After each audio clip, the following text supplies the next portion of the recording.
I have the honor and privilege to talk to John Miskulin, a hero. He saved 63 people on 9/11. It is the 20th anniversary, believe it or not. Does it seem like only yesterday, John? It actually really does seem like only yesterday. It seems to get harder and harder, actually, every year when I hear the sounds and see the stuff on TV and, pulls at your heartstrings and puts you right back there. So let's start at the beginning of the story. You started this job on September 10th in New York. September 11, 2001, you're heading your way there. My wife and I both worked in Manhattan and started with a series of phone calls. The first one was a call from her saying she thinks the helicopter hit one of the towers. And things were very fluid and, changing, and nobody really knew what was happening in the beginning. Right. I got a second phone call 20 minutes later, and then we had a third call. And on the third call, as I was speaking to her, she was very panicked and said, I have to get back to our son, Alec. And what was actually happening, I'm sure people have seen the videos where people were running down the street to get away from the dust cloud. That was when the first tower had started to collapse. Right. At the time, I didn't know that was happening. I was in my car driving down, trying to get to her. And she was actually running late that day and was at the daycare center with our 4-year-old son. And she worked on the 39th floor in the tower. So it was good fortune that she was with him when this started to happen.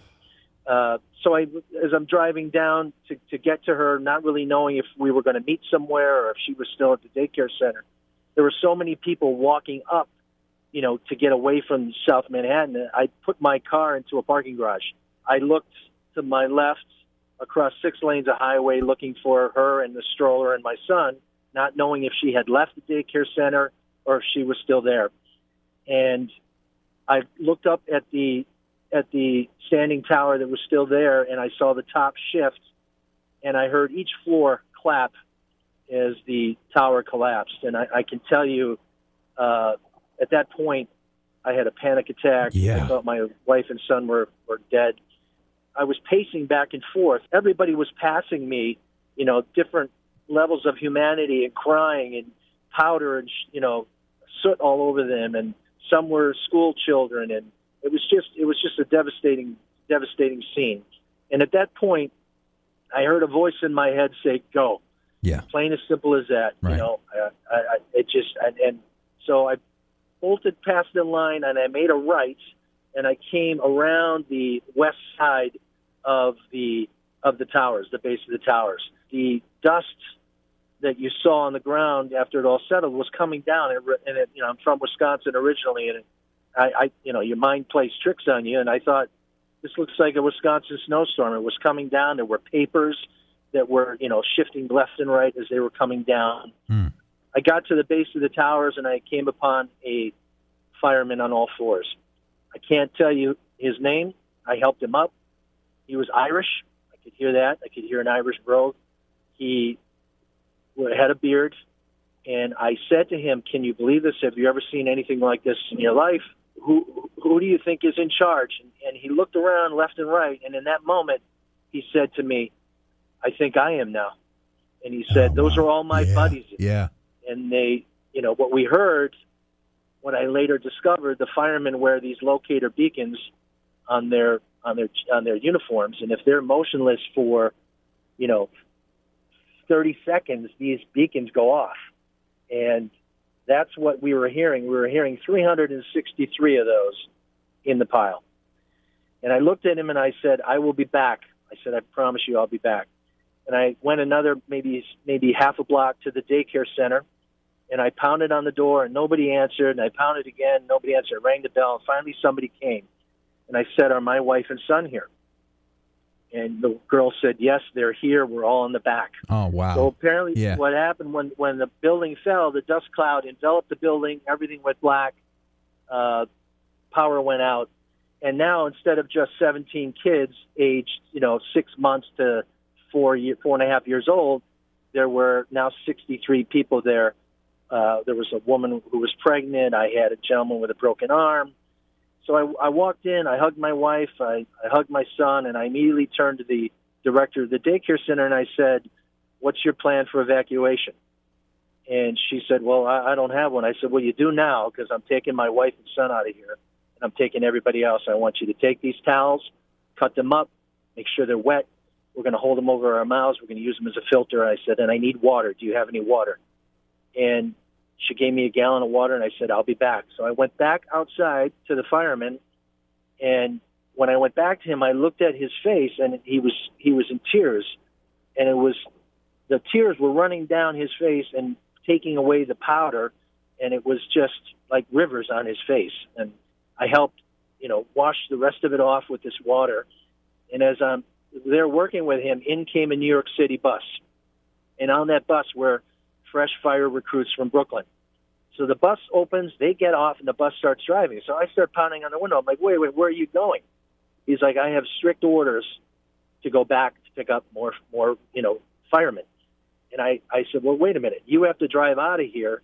Instead of driving out of here with an empty bus, I've got a daycare center right here with people. We can load this bus up and get these people out of here safely. I ran back into the facility, and I said to everybody, not only are we getting out of here, we're getting out of here in style. We're going to ride out in a bus. And there was a little cheer, and the kids all got lined up. Everybody got lined up. They had their wet towels. Right. We walked literally 10 feet from the door of the daycare center, and we loaded everybody onto a bus. John Miskulin here on Morgan in the Morning. He saved 63 people, mostly children, on 9/11. He's given us his story. Now, once you're on the bus, the kids are there and whatnot. I understand that there was a person on the bus going into cardiac arrest, too? I said, let me jump off the bus and let them know what's happening here. So I ran up to these 3 firemen. I said, look, I got a guy in cardiac arrest on that bus.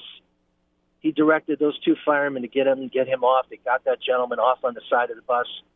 And the fire captain there told me to get everybody single file to the tip of South Ferry, that the tugboats, and myself and another gentleman loaded all of these folks down to the tugboat Adriatic Sea. And I can tell you on that day, it was a gorgeous, sunny, beautiful day looking towards New Jersey. Mm-hmm.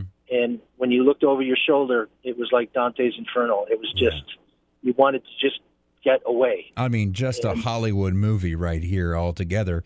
And cooler heads prevailed here. I think that's pretty much been the theme, and that's what makes this so heroic. Gosh, the timing is so coincidental, too. I mean, the fact that your wife was late running to work. She was late. We lived in Hoboken. Yeah. And I was in Wisconsin. I had just switched jobs. Okay. And I had come back and paid our bills, and I said, look, can you drop this off at the Hoboken post office?